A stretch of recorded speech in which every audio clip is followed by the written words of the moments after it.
Hey, everybody. Welcome back to A Better Way with Kirsten podcast. Thank you so much for joining me today. If you like this video, please leave it a thumbs up on YouTube. And if you are listening to it on Spotify or Apple Podcasts, there you can follow me and leave me a 5-star rating and review if you found this podcast episode helpful. So in this episode, we're talking about something called TMS, and this is known as tension myositis syndrome. It has many other names too, as we're going to talk about today with my guest. But basically, this is a condition where a person can have chronic sensations, chronic symptoms in the body, sometimes very painful, very disturbing. And the problem is actually not coming from a tissue damage. It's coming from a heightened nervous system and heightened brain activity. And today with me, I have a guest, Liis Kukkonen with me. And Liis is a physical therapist out of Finland. And Liis and we have been friends since what, 35 years ago, I think at this point, right? Time Yeah. flies. So we literally met in preschool and we've been friends since then.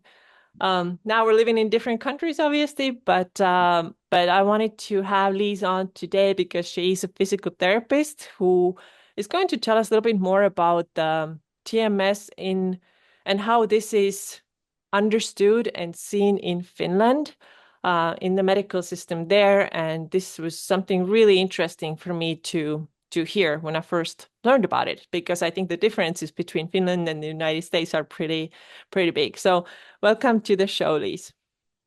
Thank you. And thank you for having me. Yes, of course. Would you please tell us a little bit about yourself before we dig into the topic of TMS? Yeah, sure. So, as you said, I'm a physical therapist, and at the moment, I'm also a service manager in a quite large company.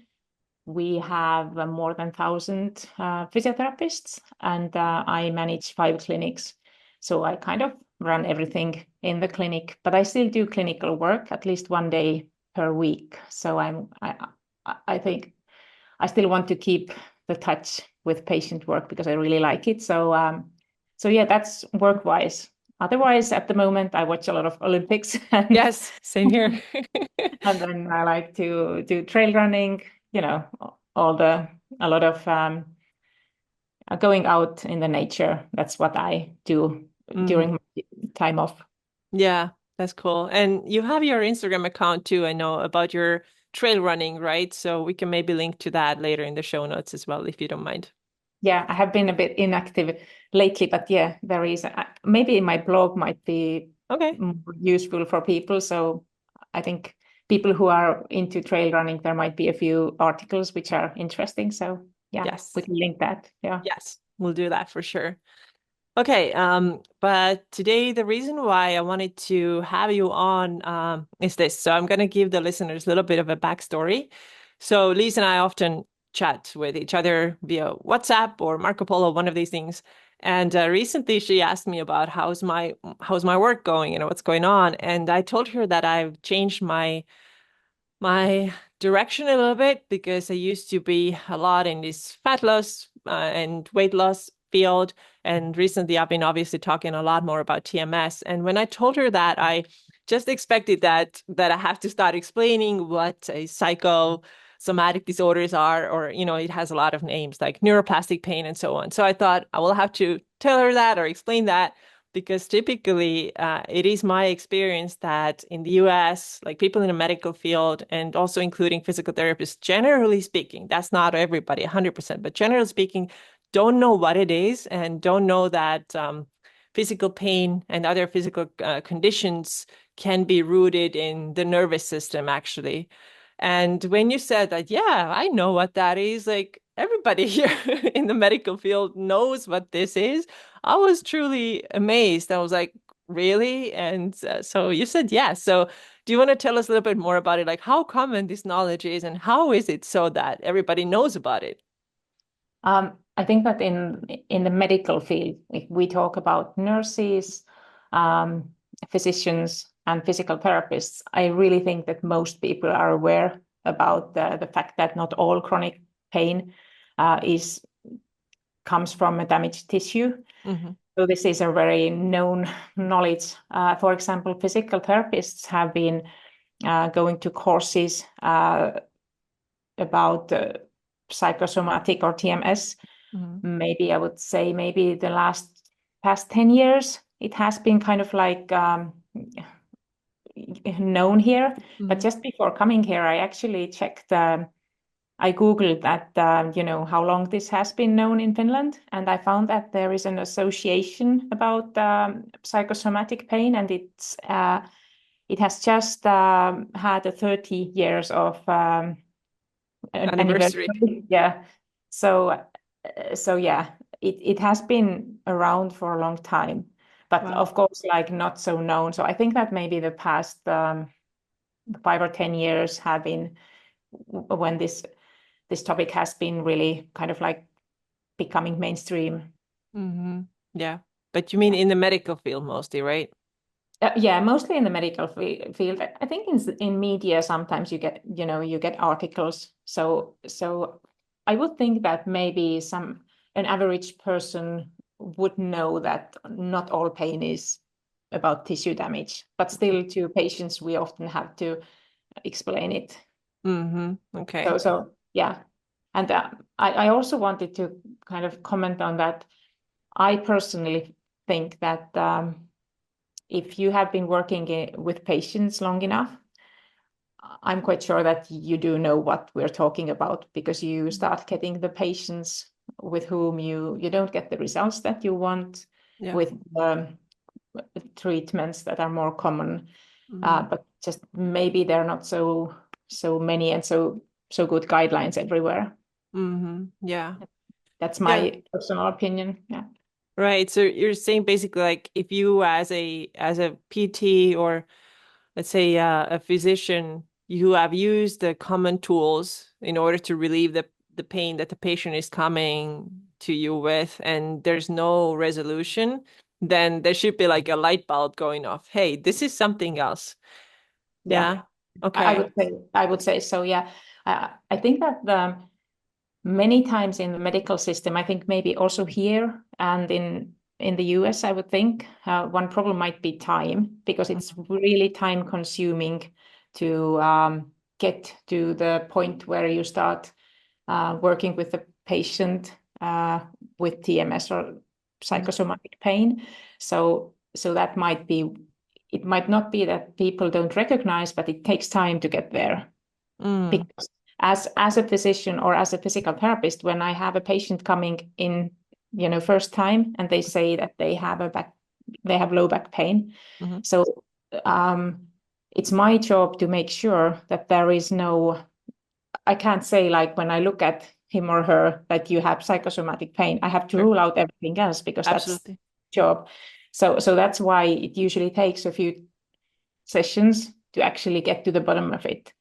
Mhm. And so that's where we come to talk about if people have the possibilities to go to a medical provider so many times.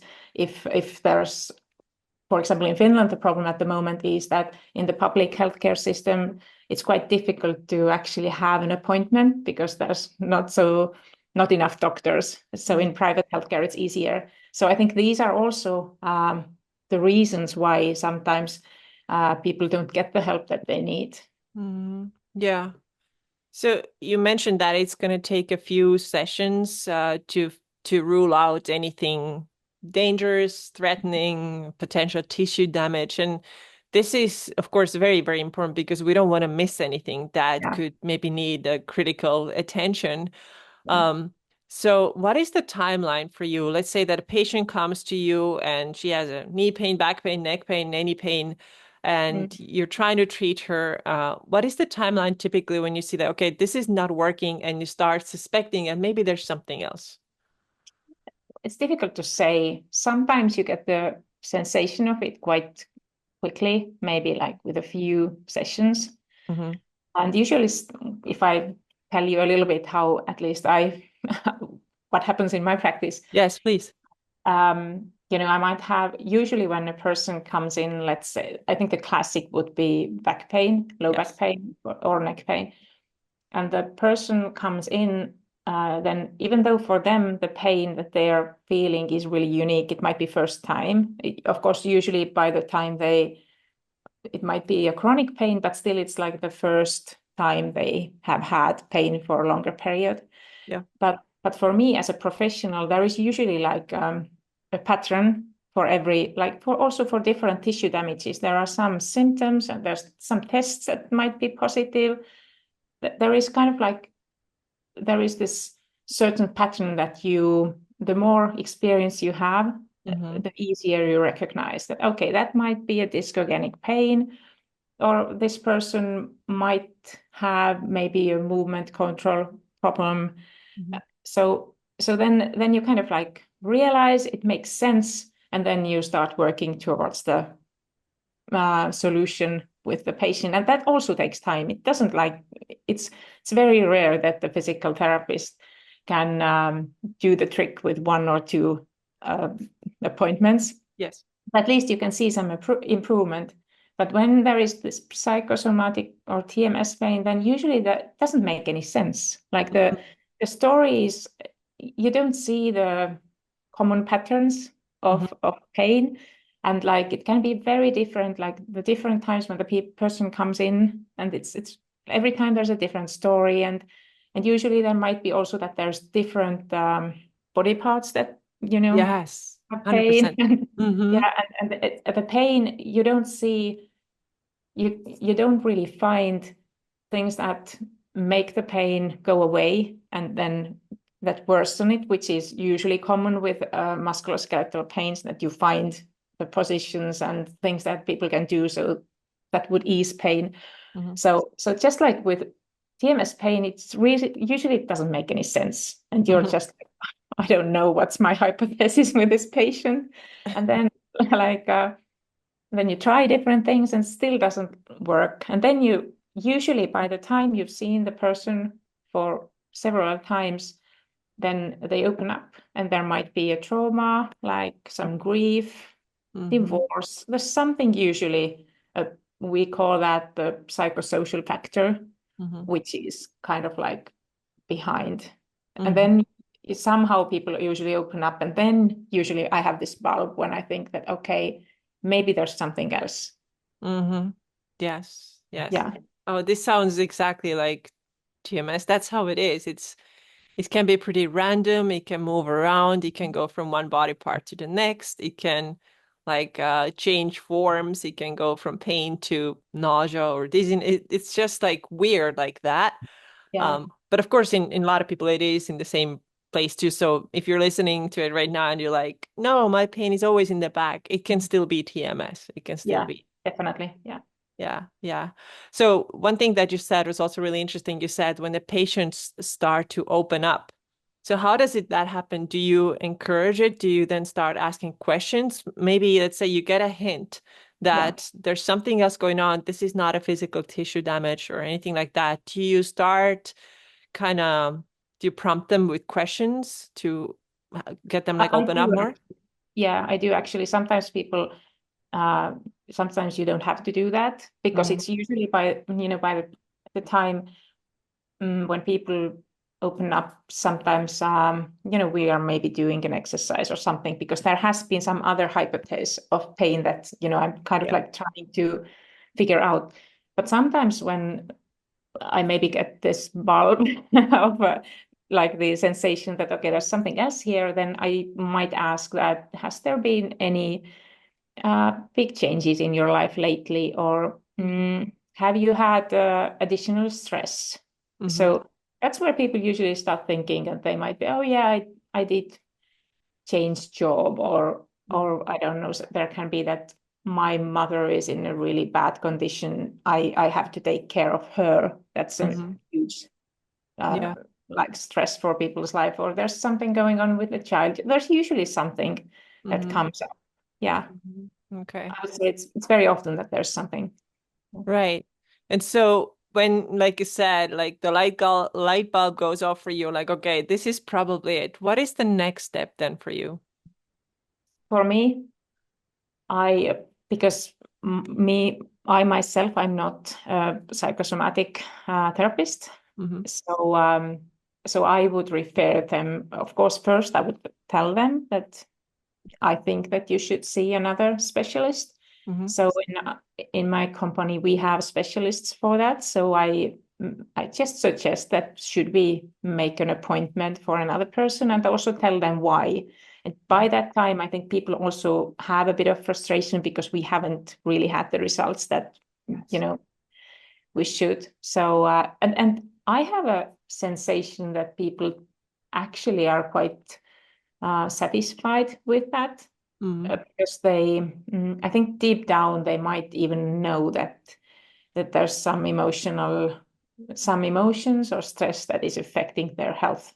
It's just that it's not, of course, people outside of like health care might not know, so it's not the first thing that comes to their mind. Sure.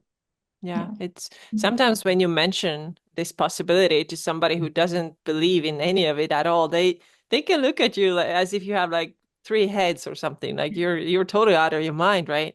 But it's very true. It's really true, and you've seen it in your practice. So you said that you refer that person then to a specialist. Yeah. So if I understood correctly from our private conversation before, is it true that like in Finland, like in within like healthcare facility or something like that, or teams, there's a person who specifically works with these TMS pain patients. Is that true? Uh, well, in Finland, generally the healthcare system is divided so that there's the public healthcare, which is kind of for everybody. Hmm. Then there is private healthcare, and then there is occupational healthcare, which is also private. Hmm. So the occupational healthcare is basically the clients there are companies who provide healthcare for their uh, employees. And of course, somebody listening might think that if you have a public healthcare, why do you have also occupational healthcare? But Hmm. of course, public healthcare, there's also a bit longer queues Hmm. and maybe more difficult. It's a bit more difficult to get to the specialists that you really want. Hmm. So for uh, employers, it's better to get medical attention faster. So that's why they also, like, the legislation also says that they have to provide some medical services.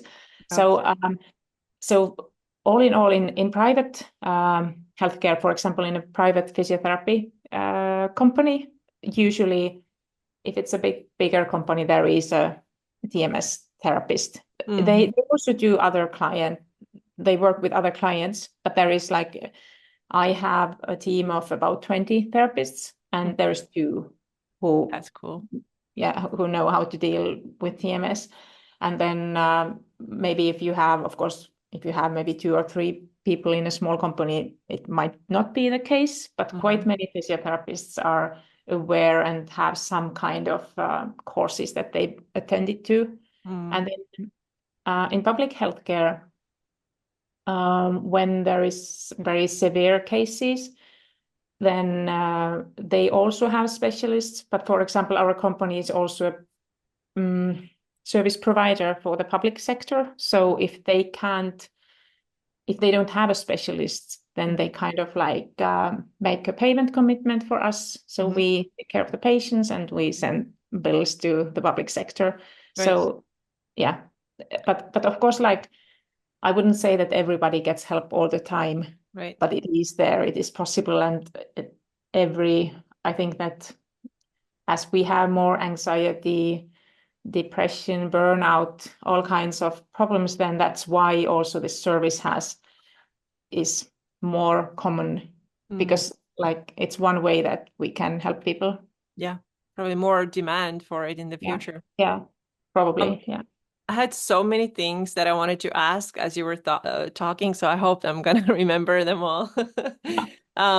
But first, I just wanted to make a note that I think it's so amazing that even though, yes, there may not be like a TMS specialist available for every single person, even just the first knowledge that they can get from a physical therapist or their physician, whether it is private or public, is that the knowing, the knowledge that this thing exists. And actually, even from there, like there's the whole internet that you can go to and search like what is this psychosomatic pain, and you could like pick up a couple of books and like educate yourself and get going on your own. A lot of people recover without the help of a therapist, just Yeah. reading books and understanding how this really works. So to me, just like even this awareness that this Mm. is a thing, and you guys like spreading it, to your patients, that alone is a huge thing, but it has to start from the way PTs in Finland, and I know you got your education mainly in Estonia, but also in Finland. So it's like it's already in the education system, I believe. So how much did you learn about it when you went through your education to get your degree and your certifications? It's so long time ago when I did Yeah. my degree, so I have a feeling that we didn't really learn about Okay. TMS. It came later. Yeah, it has come later. I'm positively sure that they have it in the programs No. nowadays. Yeah. Yeah, but it's like I got my first degree 2006, so it's Hmm. like so long time ago, and I'm not sure. I don't really remember, but I have a feeling that I was not very aware. But Hmm. later on, yeah, I in courses that usually physical therapists are just taking all the time. So I've learned Hmm. it later on. Hmm. Yeah. Okay. But I Um, have a feeling that we have also like you say trainees from school in our company, and I think that they are quite aware. So hmm. it's probably incorporated in the study programs. Yeah. Yeah. I mean, it has to be because I think it's on the rise. Just knowing that our life is getting more stressful and stress is a big contributor to I mean, this is the main contributor Mm. to TMS symptoms, then there has to be more people who can provide the good service for all of us. So do you know, like you said that within your team, there's 20 PTs and two of them are specialized in TMS. Do you know how Yeah. busy they are? Any information about that? I it depends like on the really the period. Like one of them is mainly doing work with chronic pain patients, and then the other one I think it's kind of like occasional. Mm-hmm. So it really depends. Mm-hmm. We are trying to kind of like when we get patients who need their help, we really try to refer so that the patients get the best help. Mm-hmm. Okay. Yeah, Yeah. and I think in the like I work in private healthcare, but in the public healthcare, the specialists who are working are really busy, Yeah. definitely. Mm-hmm. Yeah. Because I'm quite sure that it's still too little for the demand. Mm-hmm. I think so too.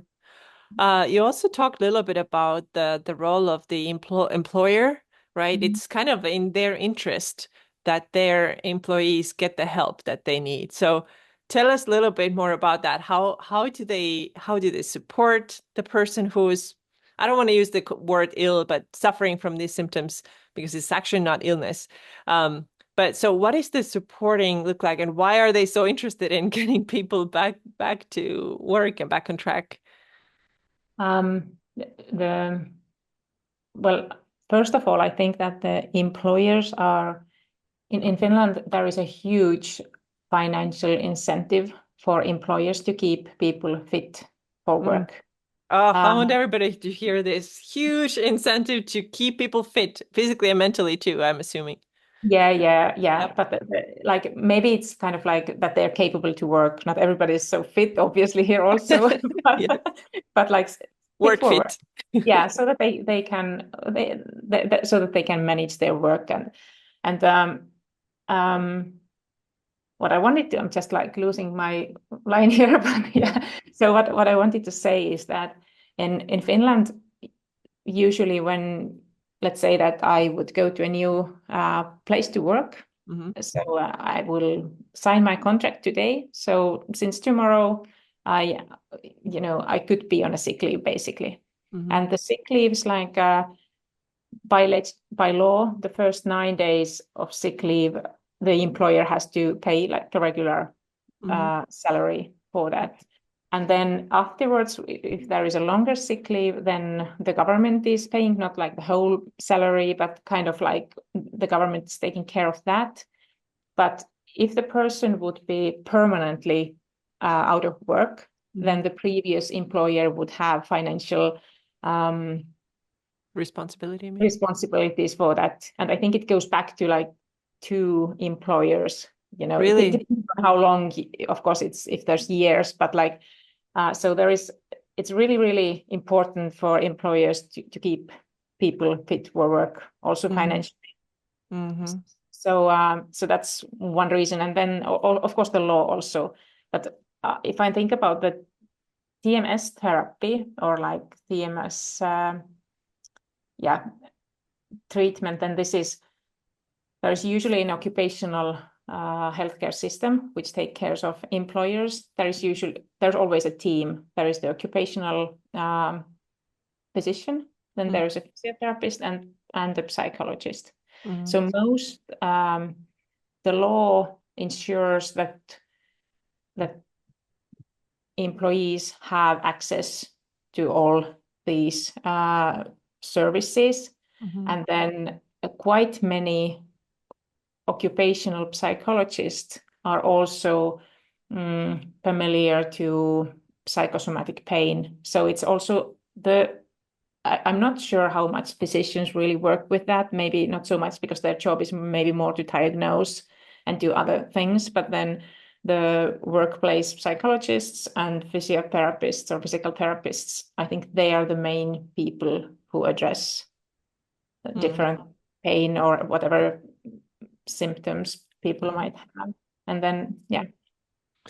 Yeah, there's this one article you sent me too about this woman in Finland who also had I forget what kind of pain she had, but I remember she was saying like I was taking like fistfuls of painkillers every day, and then she recovered with this approach. And of course, we are not surprised because if you know about him, as you know that this is how it is, right? There's nothing ever wrong with this woman. But the title, I think in the title, it said that, she got the treatment, she got the TMS treatment, and the employer paid for it fully. Yeah, that was that was a special project for us Mm-hmm. because usually in the occupational health plan, maybe that you would say, it doesn't really usually cover a long-term coaching.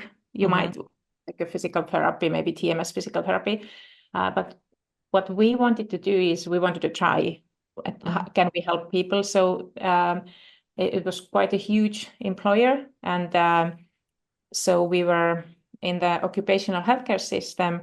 We gathered a group of people who have chronic pain and usually all kind of like workplace interventions, if we're talking about physical activity or kind of interventions where we're trying to get people to eat healthier or move more. The problem is that you get the people who are already healthy, but you don't really. It's really difficult to have the people who would really need these services to kind of like join. And there's different reasons why that is so, and I think it's another like topic of another podcast.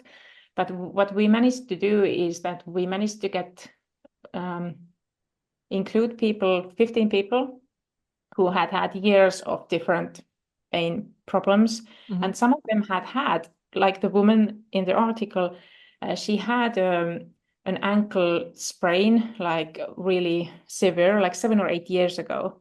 And Mm-hmm. just like she didn't, for some reason, the rehabilitation didn't go well. And so she was out of work for a long time. She Mm-hmm. was in a place that she couldn't, you know, play with her grandchildren. She Mm-hmm. couldn't really walk more than maybe 50 meters. I think uh, her doctor at the time said that, maybe it's time that we try to get the retirement for you. So it was like she was in a really bad place. So Mm-hmm. she was one of the people we included in the group, and the group had it was about 12 months, and every month they had one coaching session with a TMS physical therapist, Mm-hmm. and then they had two sessions with an occupational psychologist and also some screening with an occupational physiotherapist, and then we had like group we had a few, I think it was 4 group meetings where we had just like education for sleep, Mhm. stress. I think we Mhm. had movement, Mhm. exercise. Mhm. And then every 2 weeks there was a physical or like a training session, but it was really easy and very, how do you say, it was not, it was like walking, we went Mhm. swimming, there was some gym work just to the idea. I know that if there is a physical training in every 2 weeks, it Mhm. doesn't, it's too little. But Yeah. maybe sometimes it's enough so that people who are not used to it, that they get the positive sensation that, hey, I can do that. Mhm. It lasts for a year, so it's long enough that somebody would actually uh, keep going after the Mhm. project is over. And so we had really, really good results. Yeah.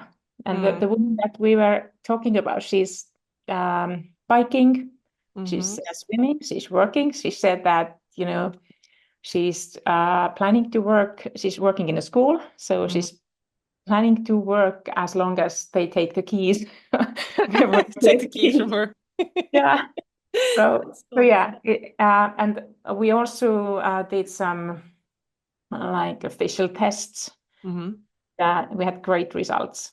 Yeah. And Mm. all in all, the idea is that these people can work. It's Yeah. also like if you think about that what's there in it for the employer. Mhm. This project took place in quite a small town, so there's not so much workforce there. So Mhm. it's really important that every person capable to work actually is working. Yes. Yeah, yeah. And obviously for the society, it's also, I think it's better for everybody, for the Of course. individual, for the society, Yeah. for the employer. Yeah. Oh, absolutely. That is really cool. So actually I didn't when I read the article, I didn't know that it was your company who did Yeah. the project. Oh, okay. That's very cool. Okay. Yeah. Yeah. Yeah, yeah, yeah. This lady she was mentioning that she's now working 30,000 steps a day if she wants to and has no problem with her ankles anymore at all. And yeah, Mm. it's such a nice thing. Like you said, you had psychologist involved, you had the TMS coach involved, you had a physical therapist involved. So do I understand it correct that the role of movement that you mentioned, let's get these people to do light exercise, walk, swim, just like maybe very basic strength movements, a little bit. Is that the role so that we eliminate the fear from the brain? Uh, Is that the yeah. point? That's the point. And what I think quite often happens when somebody has chronic pain for a Hmm. long time, then the life kind of like gets smaller, smaller, smaller, Yep. and you just like it just goes around the pain, like everything. Yes. It comes Yeah, the front and center of your life. Yes. yeah, exactly. And so the therapist who was uh, doing work with these people, I think she's really brilliant, and I what they focused on was not maybe trying to think that no, okay, now we are going to get rid of the pain, but they Yes. started like adding things to the lives of the people, so that and then at some point, so that the people would get a better self-esteem, that they can do things, and they realize that they can have a good life even though there is some pain. And so, after a while, there is much less pain. Not all of the people who were part of our project got rid of their pain, Hmm. but all of them assessed that there's much less pain than Yes. what they had when they started. And they also said that their life is more active, they can do more things. So Mhm. that's kind of the idea. Yeah. Yeah, and this type of pain can take a while to go away. So I think for even these people who didn't fully recover, it can take, maybe it takes another year of, Yeah. working. And now they have the tools. Maybe they're not working with their therapist and with the team as closely, but they have the tools. So as long as they stick with them, as long as they keep doing the physical things, they can still get better, I think.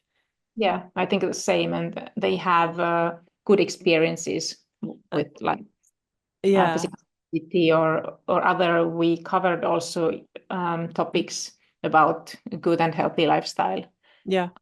also other topics. So yeah, it was a nice project. Not Yeah. quite often people don't, when you start a project or a group, then many people kind of like fall out. But Mm-hmm. I really liked that out of 15, 14 stayed until Mm. the end of the project. So there was only one person Yeah. who couldn't like finish it. Yeah. Well, they're probably also highly motivated because having chronic pain can be very highly frustrating. And if they've tried everything at this point usually. And so now they're like, oh, what's there to lose, right? Might Yeah. as well Yeah. try it. And then they succeed. So that's awesome. Yeah, I think so too. And I think that people who've tried everything, they Hmm. also realize when the therapist kind of knows what they're talking about. Mm. I think that they expect that, okay, now I start this group, that next day you know, I'm fine. I'm Hmm. totally healed. So I, Hmm. I think they're quite realistic and yeah, so just I've learned that just listening and accepting the pain Hmm. is really important. Hmm. Yeah. And I just want to bring in here, like I have this training program that's called Train to Build Starter.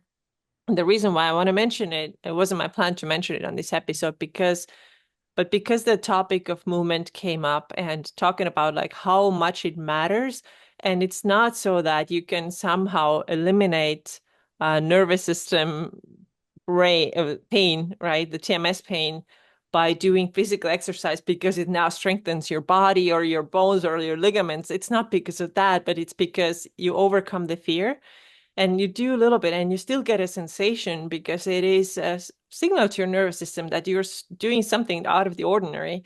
And of course you can get like a little spike in your symptom, but you still you kind of have to keep going and keep exposing yourself to this physical activity, which enforces the idea that I'm actually okay because you are okay, right? There's no tissue damage, there's no reason to hold off from physical exercise. It doesn't have to be anything like super intense, it shouldn't be, I think, but like mild, moderate movement, just to have this sense of like, I got this, or it's like Yeah. I can do it, and I'm capable, and I'm strong. I'm not a victim of this thing. I think that's the main benefit of physical exercise if you have TMS.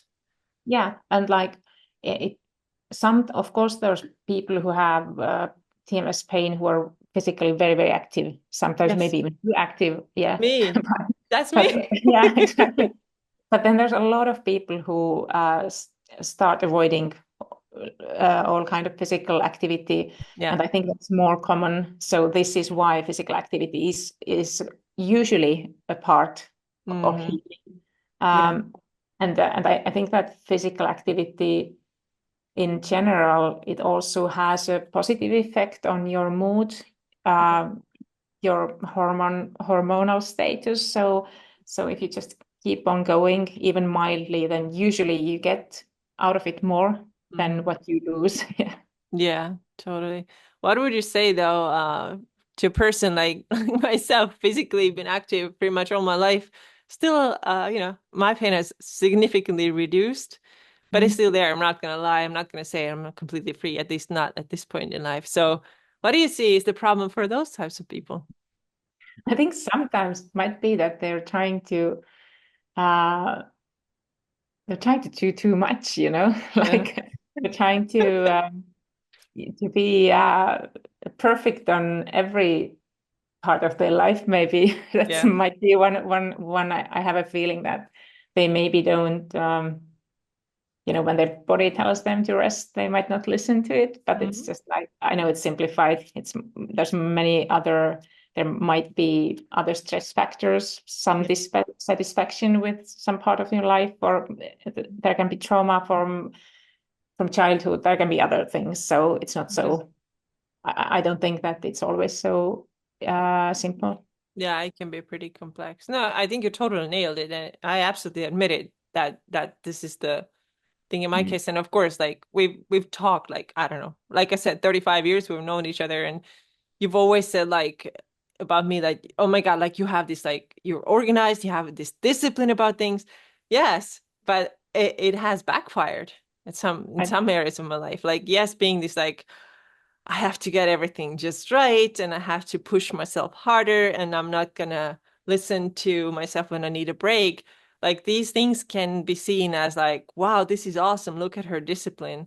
But what's happening, what a lot of people don't know is on the other side of it is like, yes, you're internally, you're suffering. And then at some point it starts coming out physically. So that's totally, I admit it now. I didn't want to like look at it for many years, but that's what it is. That's what it has been. And it takes work to unlearn these habits in your brain that I have to do everything and Mm. achieve and accomplish and gotta chill out more. That's Yeah, I think cool. there's like it's the finding the balance with achieving and then relaxing, or and then sometimes when if there is a person who's overachiever, like Yeah. wants to kind of like sometimes just talking about that, even if you are an athlete, you still need the time to rest. I Yeah. think that I know that it's kind of popular to maybe wake up at 4 a.m. and have your your, how do you say, these hyper hours before everybody else Yeah. wakes up. And it's okay if you go to sleep like eight Uh-huh. o'clock in the evening. But I myself, I think that you can't go without good sleep and rest for too long. You can Mm. do it for some period of time, and I think you can achieve a lot. And maybe sometimes it's even necessary, but at Mm. some point you have to rest and Yeah. also give your body and mind some rest. Oh, it's so true. This week is justified though because it's the Olympics. I admit it, I've been up like all night every night watching track and field. My sleep I has know been total crap, but this is the temporary thing. It's not all the time. but sometimes the temporary thing is really important for your mental health, isn't it? Yes, and you know what? It's so interesting. When was it in March? No, not March. When was the European Championships in track and field? I think it was June, right? And then our guy, decathlon guy, he won the gold medal, right? And then I was up again, 2 nights in a row because the competition was in Rome. I'm here in the US. And I was watching it and I got such a like an overall positive emotions, like so happy, like so thrilled and filled with positivity. And I swear to God, my pain was like zero for 5 days. So this Yeah. speaks for like, yes, I was up. I wasn't like trying to control, okay, I'm gonna have like a regular bedtime routine. Everything has to be in order. All the ducks have to be in a Mhm. row. I was like, no, fuck it. I'm just here to enjoy myself. Even if I'm up all night, I get this like load of positive sensations, positive emotions. And like, boom, like it was incredible. Yeah, I totally know what you're talking about. Mhm. Just sometimes, I don't know, sometimes there is a good book that you want to read, and even Yeah. though it kind of comes into your bedtime, so Yes. it's as long as you don't do it like regularly and all the time, Yeah. it's just, I think it's fine. Yeah. Yeah. And Mm. there's a difference between, like you said too, you wake up at 4 a.m. and have your power hour or whatever people want to call it. So this is like this very high achieving push grind force type of mindset. So I think you have to be like some crazy person, like I work out from 4 to 6, and then the rest of the day is like also it's like an Excel sheet, right? Everything is planned. There's no room for error, no room for relaxation, no room for anything to go slightly off plan. So this is the type of like stress that we're talking about. Like you don't want to be there like all the time, right? I think most people probably don't do super well with like such a high level of structure because that's a lot of pressure on yourself. But if you have like a short-term thing, that like excites you and has you be up for a little bit, like you said, like a good book or something else, then that can have like a good positive impact. But yeah, like Exactly. Mm. yeah, Yeah, but not all yeah. the time. And probably people are different too, because Mhm. I'm sure that many, I don't know, high-profile politicians or the days are probably really, really packed.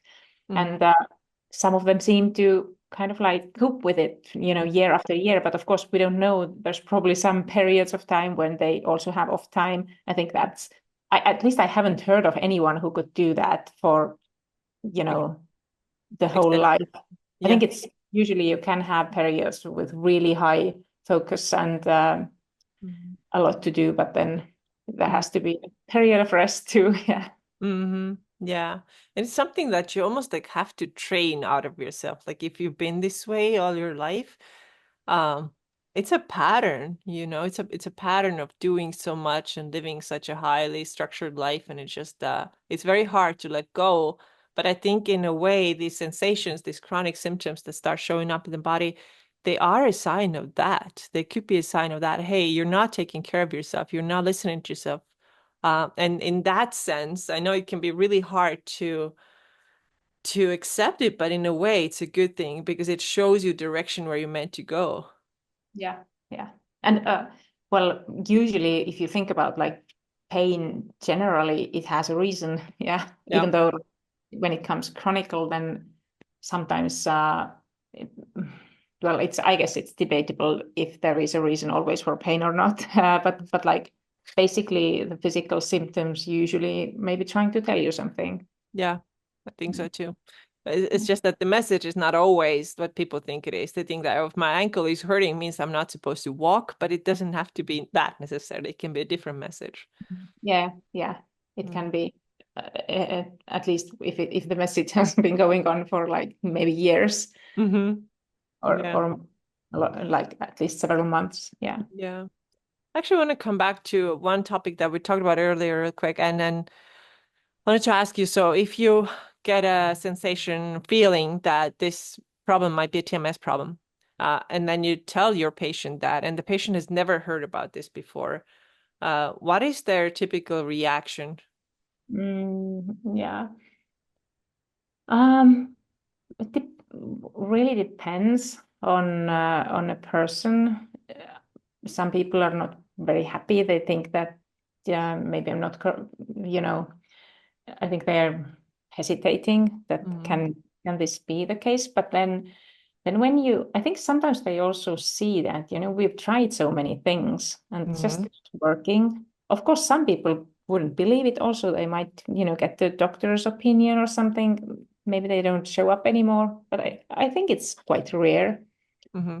They do still maybe want to try it out to see if there Mm-hmm. is if that can be the case. Yeah. Mm. Do you ever feel like people get offended by it as if you're telling them that they're crazy or out of their minds? Do you ever get that response? Not so much. I think it's also dependable of how you talk about it. Yes. That if you talk about the way that we get for example, how chronic pain starts, that you get the sensitization in Mm-hmm. your brain, and that sometimes, quite often, there is like it's not usually so simple that, okay, you have TMS pain and you don't have anything else. So Mm-hmm. there can be a combination of things. Yeah. So there can be like an old injury, uh, Yes. which is like maybe years ago and it hasn't been taken care of. And after that, um, there has been reduced levels of physical activity for years, and then there's some stress, and there's many things. And Yeah. then when you combine them and tell people that I think that your pain, the really, really important thing is to tell people that the pain that they're feeling is real. Maybe Yes. years ago there was this, at least in the healthcare system, or amongst healthcare professionals, there was maybe a bit of like a joke that this person has the pain in their head, in a way that it's Yeah. not real. But now we know that pain is always real, Yeah. whether there is a tissue damage or not, but the pain for the person is always real. Yeah. So if you kind of like point that out, I think that makes it easier for people to accept Mm-hmm. also different kinds of treatment. Yeah. No, this is a really good point because I think people they can take it wrong or the message is delivered wrong, Yeah. right? So if you tell the person, oh, it's in your head, it's like, what? Like this is very offensive. It's like Yeah. because sometimes this TMS pain can feel worse than a broken bone. It can feel like absolutely awful. And so if you say this is in your head, like in a way it is because coming from your brain, but you can't deliver the message this way. This is almost like irresponsible to say it this way. Yeah, some people think that, oh, you think I'm crazy. Yeah, Yeah. yeah, yeah, yeah. This is Yeah. one of my family members that I've been trying to gently tell about this thing, and it's like, no, my pain is real. I'm like, I know it's real. It's like, yeah, I got surgery. I'm like, did you get better? For a little while. So why was it only for a little while and then it came back? Because the surgery wasn't the solution. Um, but everybody gets their message on their own time if they do, and all you can do is like you can plant the seed by talking about it if you suspect that somebody's dealing with it, and then the rest is just theirs, what they do with their knowledge or not do Exactly. anything. I think the same, definitely. Sometimes it also comes up with patients that sometimes they say it themselves that, that this pain is so weird that sometimes I think that I'm imagining it. And that's actually a Mhm. really good point to actually start talking that, all pain that we have is actually in our head, in like the brain is sensation, is giving or the sensation of pain. Yes. Uh, yeah, it's formulated in the brain. So sometimes also people kind of mention it by themselves, and that's actually a really good way to start the conversation because, of course, the way they mention it is not correct. They just Yes. like sometimes it's like they have been to maybe a few doctors, and they have a bit of like the feeling that the doctor or another professional thinks that sometimes they get the feeling that they're not taken seriously. Mm-hmm. So that's when they might give you the response that sometimes I think I'm crazy with Mm-hmm. it. Yeah. Mm. Yeah, it probably also because this TMS pain tends to be a little bit inconsistent too. A lot of times it comes and goes, so that can also make a person doubt, like, where did it Mm. go? Like, did I even have it? And now it's back. Like, what's up with Yeah. that? It's so weird. Yeah. It's not consistent, Yeah, definitely. that's one of the key words I think about TMS pain is inconsistent. Again, Mm. not for everybody, but it can vary in intensity and location and side. Sometimes like my back thing, sometimes right, sometimes left, mostly right, but one day left. It's just weird like that. Yeah. Yeah. Yeah. That seems familiar. Yeah. Yeah. Okay, so we're coming up to an end of this interview, but do you ever yourself experience any TMS pain? Um, I would say yes and no. Not chronically, but Mm-hmm. I do recognize that whenever I have more stress, I get neck and shoulder pain. It Mm-hmm. usually, I don't usually get low back pain, but I do know that it's stress related. So Yeah. I feel that it's easier to cope with it. So I for me, usually exercise actually helps. Mm-hmm. Um, and and like just like I know that whenever I have more stress, then I usually get it at some point. It's not so bad that I would have to stop working, Mm-hmm. but I recognize definitely that it's stress related. Yeah, Mm-hmm. Yeah. and I then I like TMS symptoms might also be, for example, I also sometimes feel that I might have a bit of stomach problems. never. And I also relate that to stress, and I'm quite sure because like it's so inconsistent, uh, Mm-hmm. and these are the two, but they're quite mild. Mm-hmm. So so Yeah. yeah. So I And think I would say yes, I have experienced. yeah. Yeah, But they never have gone chronic for you, right? It's just like you right. notice it and then you probably know like what it is and you don't panic about it. You're just okay. It's like it comes in, then it goes away when the stress goes down. Yeah. And like, for example, my neck problem might be more familiar to people listening. So I would get like pain in my like my lower cervical spine somewhere. And Mm-hmm. then usually it's a bit difficult to maybe turn my head to one direction, and then but I can still Mm-hmm. do everything. It's just a bit painful and for a few days, and then I usually it happens when I've had stress and I have stopped going to gym. So, Yeah. so like I haven't gone for a while. Mm-hmm. What I usually do is I have a walk because walking is good for neck and shoulder pain. It's Mm-hmm. evidence-based. We have evidence that it's helping the pain usually. And then I might go for the gym and I do upper body workout, not like too much. just Hmm. quite easy, but I activate the muscles around the area. And then after a while, I'm usually better. Yeah. So that's how it goes for me. But I also know that I have a lot of knowledge, so it helps. I don't panic. I Yeah. don't cut off my physical activity, so I don't catastrophize it. It's a bit easier when you know which are the symptoms that you should be worried about. Hmm. So, so Hmm. that's maybe also why it's a bit easier. Yeah. Yeah. Oh, so good. I think that's very important to people know. Don't catastrophize, don't over worry. Just carry on with your normal life as much as you can, because otherwise you just keep pouring into this message that, oh, something is wrong. I have to avoid life. And like you said before too, then it starts to shrink, shrink, shrink, shrink, and there's not much left of your life anymore if you do that. So yeah, it's as hard as it can be. Sometimes it's important that we keep going. Yeah. And as a physical therapist, I must say that, of course, if you have like a new onset of symptoms, and then it is really a good idea to have them checked out. But Yeah, like if there is no severe problems, tissue damage found, then it's quite sure that you can carry on with normal yeah. life. Yeah. Yeah. And if you know that you didn't do anything, like you didn't get hurt, you didn't run into anything, any like heavy object, you didn't like hit yourself, like it just Mhm. kind of snuck on from out of nowhere. I don't know.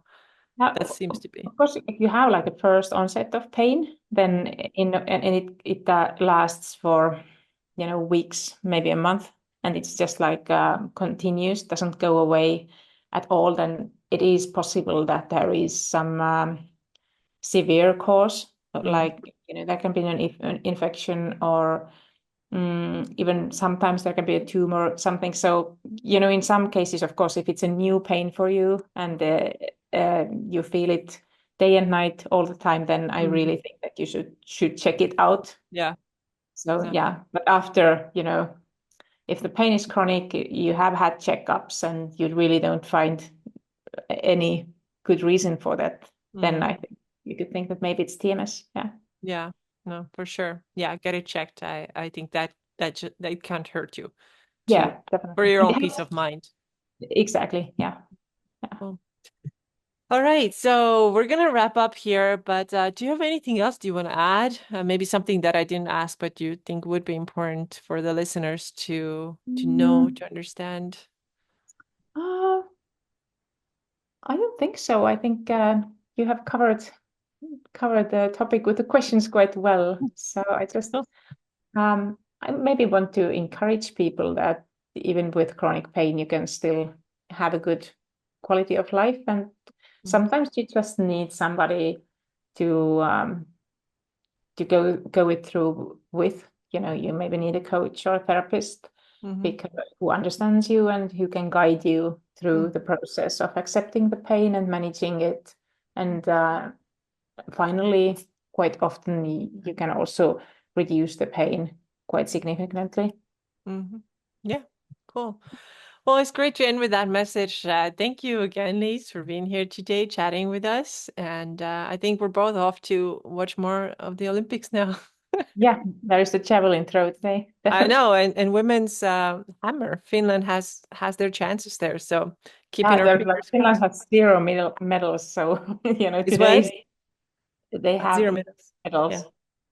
Yeah, Well, hopefully that'll change in the next couple of days. we'll see. All Yeah, right. Good talking to you and take care. thank you. Bye bye.